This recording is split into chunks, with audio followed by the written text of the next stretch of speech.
Schumer was in Hammondsport earlier today to call on the U.S. Department of Agriculture to help vineyards that sustained damage during the recent cold snap. Vineyards will not discover the damage until spring, but Cornell scientists have found significant damage in their testing. WENY TV's Nick Quattrini was in Hammondsport for the announcement and joined us live in the studio with the story. Nick? Jen and Ben, the damage from this year's brutal cold spell could affect wine production for years to come.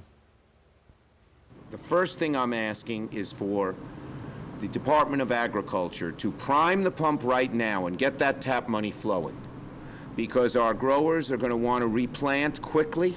On Monday afternoon, Senator Charles Schumer talked about the options that are available for vineyards if their crops were damaged by the recent cold snap that has hovered over the area, and he wants the U.S. Department of Agriculture to be ready to assist.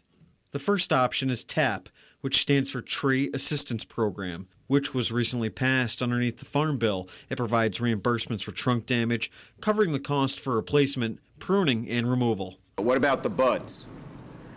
Well, for that, we have disaster assistance. These are low-interest loans, as I mentioned, that help the farmers pay back.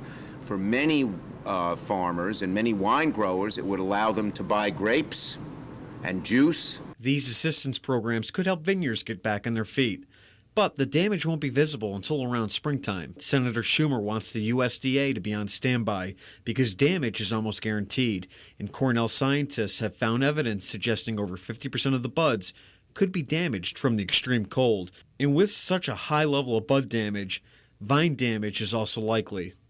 We've gotten low enough for long enough and enough times around the Finger Lakes and in other parts of New York and other parts of the country, actually, where we're starting to see some of those buds dying. And so when you lose those buds, you still have the vine survive and still get shoots, but they don't have any fruit on them.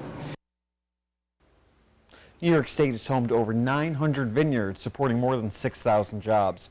Experts are predicting 2014 to be the worst grape season in 10 years. Reporting in the studio, Nick Quattrini, WENY News.